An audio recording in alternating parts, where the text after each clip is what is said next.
వీక్షకులకు స్వాగతం. నమస్కారం. జగన్మోహన్ రెడ్డి 5 ఏళ్ల పరిపాలన చేసి ఒక అభివృద్ధి కార్యక్రమం చేయలేక రాష్ట్రాన్ని దివాళా తీపించి ఇవాళ 11 సీట్లకు పరిమితం అయ్యి అసెంబ్లీకి వచ్చి సమాధానం కూడా చెప్పలేక పారిపోతున్న పరిస్థితి. రెండో పక్కన మండలిలో ఆనాడు విద్యాశాఖ మంత్రిగా పనిచేసిన బొత్స సత్యనారాయణ ఫ్లోర్ లీడర్ అయినా తాను కూడా తన గవర్నమెంట్లో చేసిన అవినీతిని కప్పిపుచ్చుకోవడానికి ఇక్కడ ప్రశ్నలు లేవలెత్తి పారిపోతున్న పరిస్థితి. ఫీజు రియంబర్స్మెంట్ గురించి గత 3 రోజులుగా చర్చ జరుగుతున్న పరిస్థితి చూస్తున్నాం.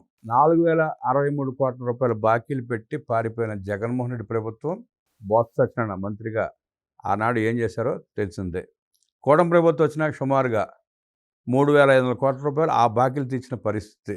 ఈరోజు కూడా ఫీజు రియంబర్స్మెంట్ అని చెప్పి యాగీ చేసి సమాధానం వినకుండా మండలి వదిలిపెట్టి పారిపోయిన పరిస్థితి. ఫీజు రియంబర్స్మెంట్ వైఎస్ఆర్ కాంగ్రెస్ పార్టీ చేసిన అవినీతి కార్యక్రమాలు, విద్యా వ్యవస్థకి చీడలా పట్టి ఆనాడు చేసిన పనులు విశ్లేషించడానికి, వివరించడానికి మనతో ఉన్నారు సీనియర్ జర్నలిస్ట్ సత్యమూర్తి గారు. వారిని మరిన్ని విశేషాలు తెలుసుకుందాం. సార్ నమస్కారం. అసెంబ్లీకి రాలేక జగన్మోహన్ రెడ్డి, మండలికి వచ్చి ప్రశ్నలు సంధించి పారిపోతున్న బొత్స సత్యనారాయణ, ఫీజు రియంబర్స్మెంట్ ఎట్లా విశ్లేషిస్తారు సార్?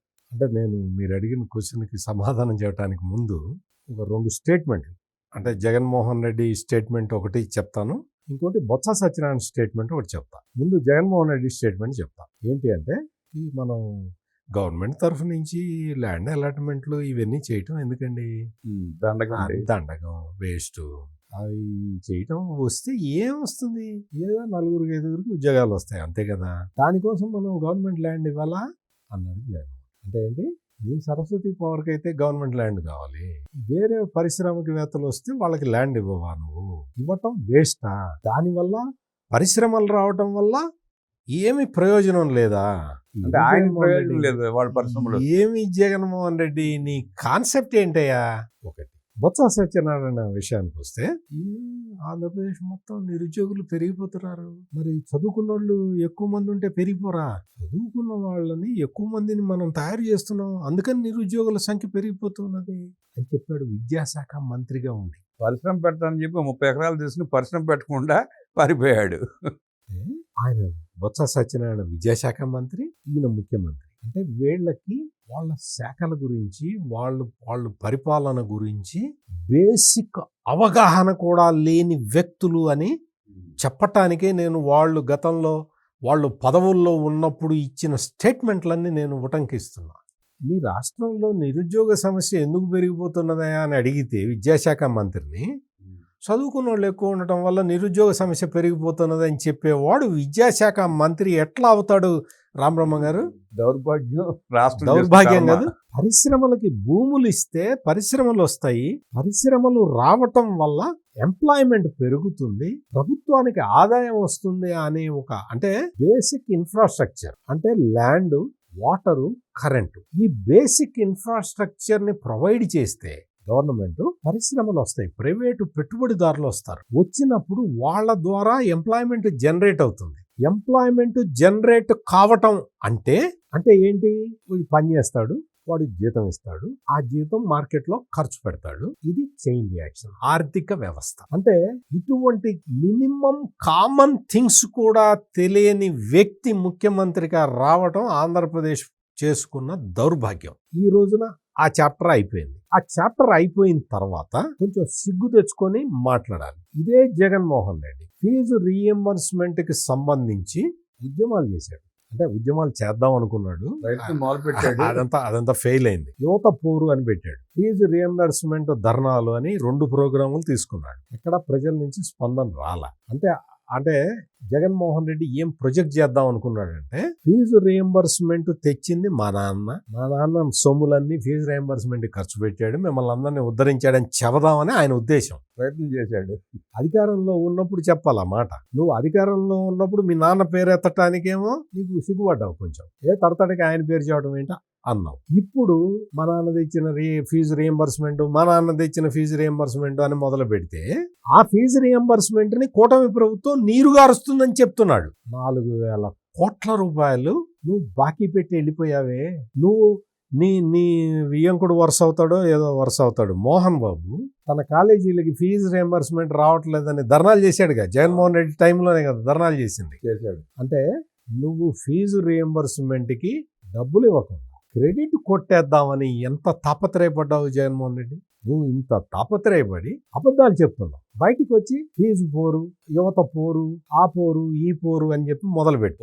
సోషల్ మీడియాలో ప్రచారం చేస్తుంది. సోషల్ మీడియాలో ప్రచారం చేస్తావు. ఫీజు రియంబర్స్మెంట్ ని నీరుగార్చిన చంద్రబాబు అని పోస్టర్ వేస్తావు. నువ్వు పెట్టిన బాకీలు తీర్చడానికే ఆయనకి టైం సరిపోవట్లేదు. నువ్వు ఎగ్గొట్టిన వాటి బిల్లులు సెటిల్ చేయటానికి చంద్రబాబు నాయుడు రాత్రి మగళ్ళు పనిచేయాల్సిన పరిస్థితి ఏర్పడ్డది. ఫీజు రియంబర్స్మెంట్ నా స్కీము, మా నాన్న స్కీము అని చెప్పే నువ్వు 4,000 కోట్ల రూపాయల బాకీ ఎందుకు పెట్టావో చెప్పాలి. ఇదొక్కటే కాదు, ఆరోగ్యశ్రీకి 6,000 కోట్ల రూపాయల బాకీ పెట్టి ఈ రోజున 6,000 కోట్ల బాకీ 6,000 కోట్ల బాకీ అంట. ఆ 6,000 కోట్లు బాకీ పెట్టింది నువ్వే. అంటే ఇటువంటి అస్తవ్యస్తమైన విధానాలతోటి, అడ్డదిడ్డమైన మాటలతోటి ప్రజల్ని కన్ఫ్యూజ్ చేయటానికి ప్రయత్నం చేస్తూ ఉన్నాడు కంటిన్యూస్ గా ఇప్పటి వరకు ఈ జగన్మోహన్ రెడ్డి. ఇంత దారుణమైన కామెంట్లు చేసుకుంటూ, అంటే వాస్తవాలని వక్రీకరించుకుంటూ కూటమి ప్రభుత్వం అంటే నిన్న మొన్న ఎవరో కామెంట్ చూశాను నేను. ఫేస్బుక్ ఇవన్నీ వీటిలో యాక్టివ్గా ఉంటాం కదా మనం. ఇవాళ రేపు ఎట్లా ఉందంటే సోషల్ మీడియా లేకపోతే మనకు అసలు జీవితమే లేనట్టుంది కదా. అందులోనూ మీడియాలో ఉన్న వాళ్ళం కాబట్టి మనం అన్ని విషయాలు చూస్తూనే ఉంటాం. ఆంధ్రప్రదేశ్కి ఇప్పటికీ ఒక కరెక్ట్ విద్యామంత్రి దొరికాడని ఒక ఆయన కామెంట్ పెట్టాడు. ఒక చదువుకున్న వ్యక్తి విద్యాశాఖ మంత్రిగా ఉన్నాడు ఆంధ్రప్రదేశ్లో అని కామెంట్ చూశాను. అంటే నారా లోకేష్ స్టాన్ఫోర్డ్ యూనివర్సిటీలో చదువుకొని వచ్చిన వ్యక్తి విద్యాశాఖ మంత్రిగా ఉన్నాడు. అంతకు ముందు బొత్స సత్యనారాయణ ఏం చదువుకున్నాడో నాకు తెలియదు, కానీ బొత్స సత్యనారాయణ జీవితాన్ని ఎక్కడి నుంచి మొదలు పెట్టాడు అంటే అరాక్ కాంట్రాక్టర్ నుంచి మొదలు పెట్టాడు. అంటే అప్పట్లో సారా ఉండేది. సారా కాంట్రాక్టులు విజయనగరం జిల్లా, ఉమ్మడి విజయనగరం జిల్లాలో సారా కాంట్రాక్టులు పాడటం దగ్గర నుంచి అక్కడి నుంచి అతని రాజకీయ జీవితం ప్రారంభమైంది. ఆ తర్వాత కాంగ్రెస్ లీడర్లందరూ కూడా అతన్ని ప్రోత్సహించడం, ఎందుకంటే అతని దగ్గర మనుషులు ఉన్నారు, గుండాలు ఉన్నారు, డబ్బులు ఉన్నాయి అన్న ఉద్దేశంతో వాళ్ళు ఎంకరేజ్ చేయటం. చివరికి విజయనగరం జిల్లాకి ఇంకా ఆయనే ఒక పెద్ద నాయకుడిగా అవతరించాడు. ఉత్సవ విగ్రహం అయ్యాడు. ఒక పెద్ద నాయకుడిగా అవతరించిన వ్యక్తిని మొన్న చీపురుపల్లిలో ప్రజలు తిరస్కరించారు. చిచి అవతలకు పోన్నారు. చీపురుపల్లిలో తాను ఓడిపోతాను అని చెప్పి బొత్స సత్యనారాయణ ఎక్స్పెక్ట్ చేయలే. అటువంటిది తీసి పక్కన పడేసి కిమిడి కళా వెంకటరావుని గెలిపించుకున్నారు. మళ్ళీ తర్వాత అంటే అంత పెద్ద నాయకుడు ఉమ్మడి ఆంధ్రప్రదేశ్లో పిసిసి అధ్యక్షుడు కావాలి అనుకున్న వ్యక్తి, ఒక దశలో ముఖ్యమంత్రి క్యాండిడేట్ అని ప్రొజెక్ట్ చేసుకున్న వ్యక్తి ఒక అసెంబ్లీ కాన్స్టిట్యున్సీలో ఓడిపోతే సిగ్గుబడి రాజకీయాల నుంచి పక్కకు పోవాలి. అవేవి లేకుండా మళ్ళీ స్థానిక సంస్థల రిప్రజెంటేటివ్స్ ఎన్నుకునే ఎమ్మెల్సీ ఎన్నికల్లో మళ్ళీ పోటీ చేసి గెలిచి మండల్లో వచ్చి కూర్చున్నాడు. ఏమైనా కొంచెమైనా నీకు ఒక సిగ్గు ఇటువంటివి ఏదన్నా ఉంటే రాజకీయాల్లో నువ్వు కొన్ని మోరల్స్ పాటించే వ్యక్తివి అయితే ప్రజలు నిన్ను తిరస్కరించిన తర్వాత నువ్వు గమ్మును కూర్చోవాలి. మాట్లాడకూడదు, కనీసం మాట్లాడకూడదు. నువ్వు ఓకే ఎమ్మెల్సీగా నువ్వు తెచ్చుకున్నావు, స్థానిక సంస్థల వీళ్ళందరూ ఓట్లు వేస్తే గెలిచావు. అబద్ధాలు ఎందుకు చెప్తావు? నేనేమి పదవిలోకి రావడం నేనేం తప్పు అంటలా. నువ్వు వచ్చిన తర్వాత నీకు సిగ్గుండాలి కదా. నేను అసెంబ్లీలో ఓడిపోయాను, నేను ఎక్కువ తక్కువ మాట్లాడకూడదు, నేను కొంచెం అబద్ధాలు చెప్పినందుకే నేను ఓడిపోయాను, ఈ రోజు ఏదో అదృష్టం బాగుండి ఎమ్మెల్సీగా గెలిచాను, నేను ఇక నుంచి అయినా కొంచెం మర్యాదగా ప్రవర్తించాలి సభలో కానీ బయట కానీ అన్న ఒక్క ఆ జ్ఞానం రావాలి కదా. నేను నా బాధ అది. హుందాదనం పెంచుకుంటే మళ్ళీ ఇంకోసారి అవకాశం కనీసం దొరికి ఉండేది కదా అనేది నేను చెప్తున్న ఆర్గ్యుమెంట్. నువ్వు వచ్చి అక్కడికి వచ్చి ఫీజు రియంబర్స్మెంట్ గురించి నీకు తెలీదా? బొత్స సత్యనారాయణ నువ్వే కదా ఎడ్యుకేషన్ మినిస్టర్గా ఉన్నావు, ఎంత బాకీ పెట్టావో తెలీదా? నువ్వు 4,000 కోట్ల రూపాయల బాకీ జగన్మోహన్ రెడ్డి దిగిపోయే నాటికి ఉన్నది. ఈ రోజున ఎంత ఉంది? నిన్నగాక మొన్న 1,200 కోట్ల రూపాయల కూటమి ప్రభుత్వం రిలీజ్ చేసింది ఫీజు రియంబర్స్మెంట్ కోసం. ఫీజు రియంబర్స్మెంట్ కోసం డబ్బులు రిలీజ్ చేసిన ఇన్సిడెంట్ వైసీపీ గవర్నమెంట్ లో ఒక్కటన్నా మీరు చెప్పగలుగుతారా? 20 మాసంలో 3సారి అనుకుంటా సార్ రిలీజ్ చేయటం. ఎంత రిలీజ్ చేస్తున్నారండి? మీకు మొత్తం ఆ బాకీలు తీరుస్తున్నారు, కొత్తవి ఇస్తూ ఉన్నారు. నీకు ఎంత ఈ జగన్ ఎంత దుష్ప్రచారం చేశాడు అంటే గతంలో కూడా సర్టిఫికెట్లు ఇవ్వలేదు, లోకేష్ ఫెయిల్ అని చెప్పి ప్రచారం చేశాడు. మళ్ళీ సెట్ చేశారా? వాళ్ళకి డబ్బులు ఇచ్చేశారా? వాళ్ళు ఫీజు రియంబర్స్మెంట్ బకాయిలు చేస్తే కదా వాళ్ళకి సర్టిఫికెట్లు వచ్చింది. అంటే ఒక అబద్ధం కాదు, రకరకాల అబద్ధాలు పదే అవే చెప్పుకుంటూ రాజకీయంగా మనుగడ సాగించటానికి ఈ వైఎస్ఆర్ కాంగ్రెస్ పార్టీ నాయకులు ప్రయత్నం చేస్తున్నారు. ఇది పబ్లిక్ లైఫ్లో కరెక్ట్ కాదు. డిఎస్సి ప్రకటించి ఉపాధ్యాయులు నియమించేదాకా చదువులు చెప్పేవాళ్ళు కూడా లేరు కదండి అక్కడ. లేరు కదా. మీకు ఇంకోటి ఏంటంటే, అసలు జగన్మోహన్ రెడ్డి విద్యారంగానికి చేసిన ద్రోహం ఏంటి అంటే, మీకు బెస్ట్ అవైలబుల్ స్కీమ్స్ని ఎత్తేసాడండి. బెస్ట్ అవైలబుల్ స్కీమ్ పల్లెటూళ్ళల్లో పేదవాడికి ఉపకరించే స్కీమ్ అది. నీకు ఎస్సీలు, ఎస్టీలు, మైనారిటీలు వాళ్ళ పిల్లల్ని చదివించుకోవటానికి ఉపకరించే దాన్ని బెస్ట్ అవైలబుల్ స్కీమ్స్ ఎత్తేసాడు. మెర్జీ చేశాడు స్కూల్స్ వచ్చేసి ఏకోపాధ్యాయ పాఠశాల తీసేశాడు. ఏకోపాధ్యాయ పాఠశాలలను తీసేశాడు. క్రిస్టియన్ మైనారిటీలు నడిపే విద్యా సంస్థలకి పెద్ద పెద్ద స్థలాలున్నాయని చెప్పి ఆ విద్యా సంస్థల్ని క్రిస్టియన్ క్రిస్టియన్ సంస్థలు నడిపే విద్యా సంస్థల స్థలాలు కొట్టేయటానికి ప్లాన్ చేశాడు. ఎంతమంది ఈ క్రిస్టియన్ పాఠశాలలు ఉంటాయి కదా, వాళ్ళు ఎంతమంది మనోవేదన చెందారో ఈ జగన్మోహన్ రెడ్డి టైంలో.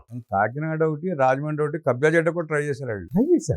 ఒక్క చోట కాదు, ప్రతి చోట కూడా ఎక్కడైతే బాగా స్థలం ఉందో, ఒక మామూలు ఇదివరకు స్కూళ్ళు ఎట్లా ఉండేవి, మొత్తం ప్లే గ్రౌండ్ ఉండేవి, క్రికెట్ గ్రౌండ్ ఉండేవి, వాలీబాల్ గ్రౌండ్లు ఉండేవి. ఆ గ్రౌండ్ లో చోట బిల్డింగ్ ఉండేది. ఆ స్థలం పెద్ద స్థలం ఉంది. అప్పుడెప్పుడో ఊరి చివర ఉండేవి, ఇప్పుడు ఊరు మధ్యలోకి వచ్చినాయి. ఆ స్థలాలు కబ్జా చేద్దామని ప్రయత్నం చేశాడు.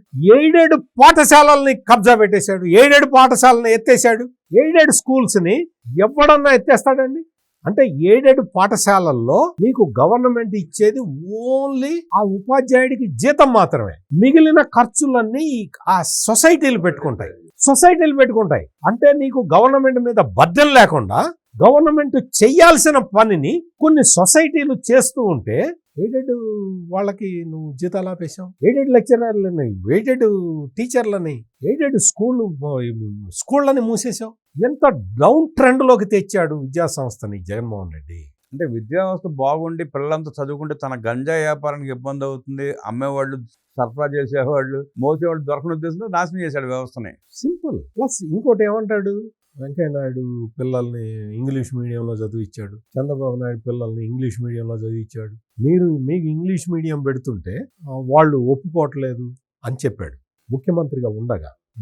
అతను ముఖ్యమంత్రిగా ఉండగా ఈ స్టేట్మెంట్ ఇచ్చిన రోజునే చెప్పా, జగన్మోహన్ రెడ్డి రాజ్యాంగం ఒకసారి చదువుకో. నువ్వు ప్రతిసారి రాజ్యాంగం గురించి మాట్లాడతావు కదా, నువ్వు రాజ్యాంగం గురించి చదువుకో. ప్రాథమిక విద్యని మాతృభాషలో చెయ్యాలి అనేది రాజ్యాంగం కల్పించిన ప్రాథమిక హక్కు.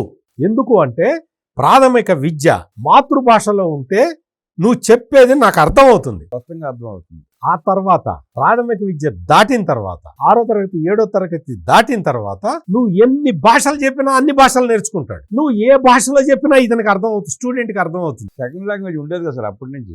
ఎప్పుడు ఇంగ్లీష్ లేకుండా ఎట్లా ఉంటుందండి? ఇంగ్లీష్ సబ్జెక్ట్ ఉంటుంది. ఇంగ్లీష్ సబ్జెక్ట్ లేకుండా ఎట్లా ఉంటుంది? ఏబిసిడీలతోనే మొదలు పెడుతున్నావు. ఈ ఊపులు ఆపేసి ఏబిసిడీలతో మొదలు పెట్టే దౌర్భాగ్యానికి వచ్చావు ఆల్రెడీ. ఆ దౌర్భాగ్యాన్ని నువ్వు కన్ఫర్మ్ చేసే ప్రయత్నం చేసావు నువ్వు.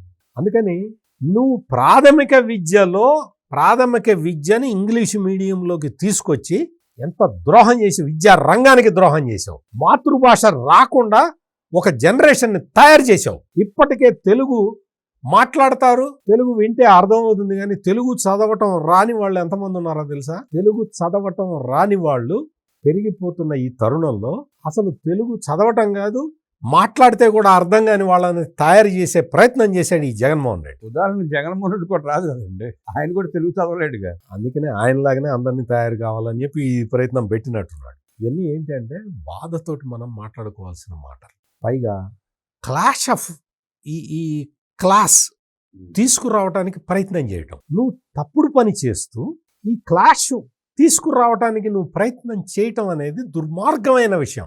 సమాజాన్ని చీల్చడానికి నువ్వు చేసిన ఎత్తుగడ. సమాజానికి చీలిస్తే తన తప్పిదాలు బయటపడకుండా ఉంటాయి అన్న ఉద్దేశంలో చేసే ప్రయత్నము.